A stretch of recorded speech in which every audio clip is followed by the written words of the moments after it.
Systems, processes, and procedures are critical in any business, and the secondary mortgage market is no exception. And that's why in today's video, we're talking about the Note Investor Process Mind Map. And I want to thank our mastermind member, Gerald Lemoyne, for sharing this awesome graphic with us that really visualizes the entire setup of his note investing business. So let's dig into this, starting with accounting. Now, in the beginning, this looks pretty overwhelming, but these different domains can be handled by one person to get started. And then I would make sure to document all of the processes and procedures as you complete these tasks. So then you're set up to either automate or delegate and outsource these tasks going forward as you grow. So the first step here is manage loan office. And I believe this refers to the software platform that he's using to manage the accounting on his portfolio. Now, we use Podio, a customized Podio platform for our CRM and portfolio tracking, but it doesn't matter if you use a Google Sheet or an Excel sheet. You need to make sure that the data in that sheet is reconciled against what your CPA needs for the accounting, either quarterly or monthly or at the end of the year as you complete these tasks. And those accounting tasks include collecting payments from the borrowers, making payroll to your employees, accounts payable to your vendors, and then investor reports if you do have investors. So let's scroll over there to investor relations. If you're using other people's money to fund your note investing business, you want to make sure you manage those relationships. That can involve both finding those investors and doing the marketing necessary to bring on new capital, which obviously goes into raising capital through a private placement memorandum or another type of vehicle to raise funds. And then you're going to do the reporting necessary to make sure your investors are aware of what's going on in the portfolio. New investments means deploying that capital that you raise from your investors. And it's really important to make sure that capital is deployed quickly so you're not having any holding costs with capital that's not earning you anything sitting in an account.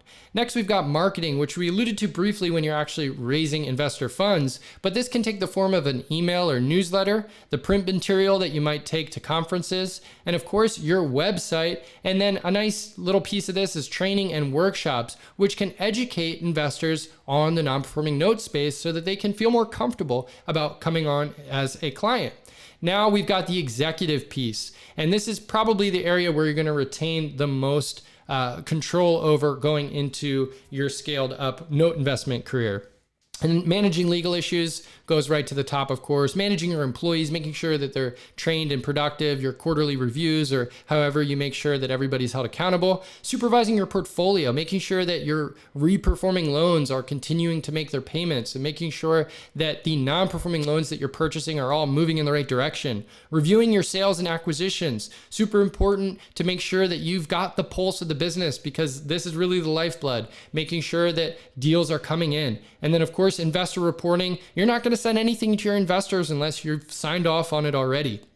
As we go around here, we've got loan management, and this is so important. This is probably the most important leg of this entire process mind map. And of course, we've got, for second lien investors, monitoring our senior liens. When we buy non-performing second mortgages, the biggest risk is that our senior mortgage in front of us could file for a foreclosure and potentially wipe us out if there isn't enough equity in the deal. So making sure that the second liens that you hold in your portfolio are behind current senior liens and monitoring them to make sure that there isn't any actions that you need to take to mitigate those risks is super important.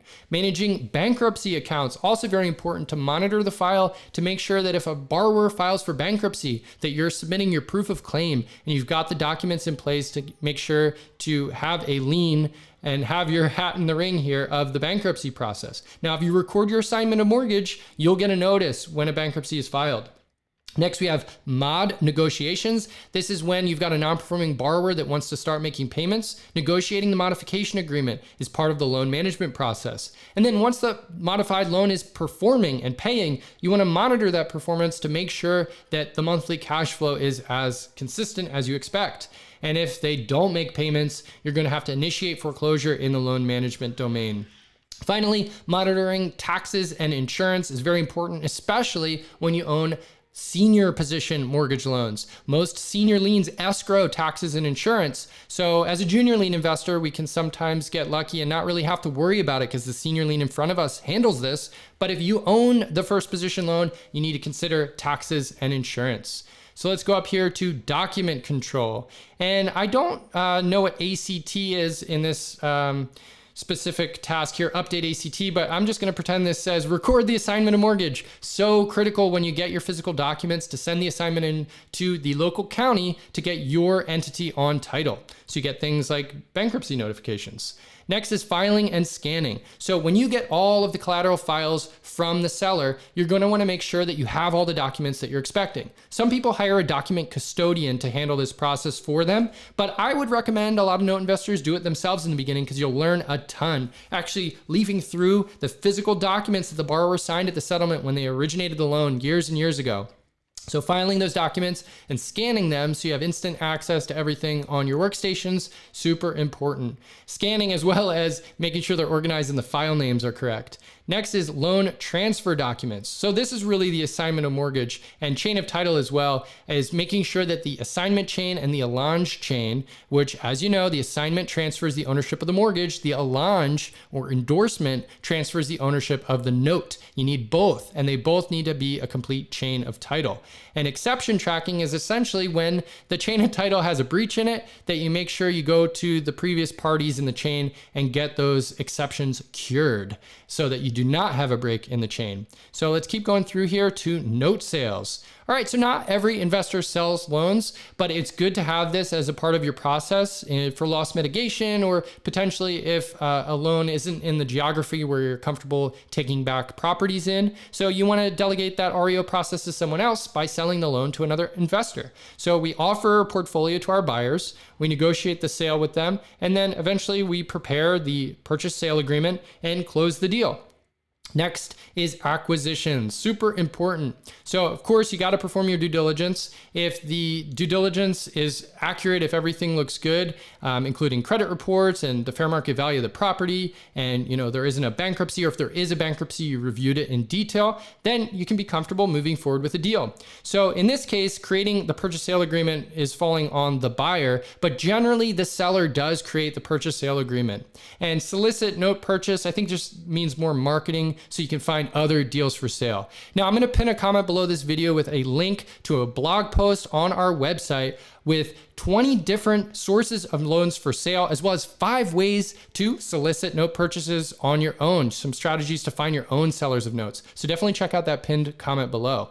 Next is IT. You want to make sure your software is updated, that you're secure, that your firewalls are in place, and that you back up data consistently.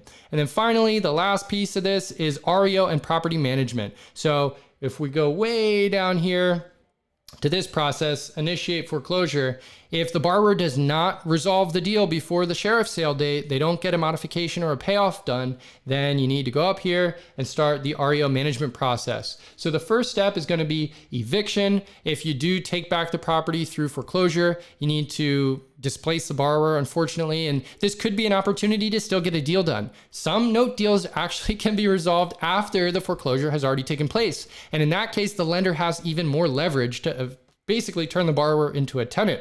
Next is maintenance. If the property does have deferred maintenance, you're going to want to make sure that it is in good and saleable condition, or rentable condition if that's your process, and you rehab it, get all that maintenance taken care of, and then maybe it's a rental, or maybe you sell it on the marketplace. So that is the entire Note Investor Mind Map. Thank you again, Gerald Lemoyne, one of our mastermind members, for sharing this image with me and allowing me to present it to you guys. Really exciting stuff. And if you want to learn more, definitely join the Mortgage Note Mastermind. You can join the likes of Gerald, awesome note investors coming together to network, share strategies, and get the best out of our mortgage note portfolios. So until next time, I'll be here hanging out.